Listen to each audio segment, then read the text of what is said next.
Dans la blockchain, on dit que ce qui fait la loi, c'est le code.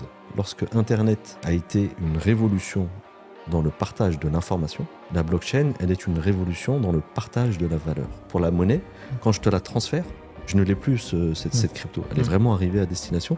Alors que l'argent, finalement, la banque, elle peut te transférer 1 euro, mais elle peut écrire autant d'euros qu'elle veut.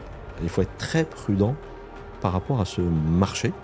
Parce que tout le monde peut créer une crypto en 15 minutes, une demi-heure, tu peux créer ta crypto. Maintenant, si on doit en faire une analyse d'un point de vue de la finance islamique, on va regarder quel est le projet qu'il y a derrière cette crypto. Quel est le service? Il y a malheureusement beaucoup trop de dérives, beaucoup trop d'arnaques.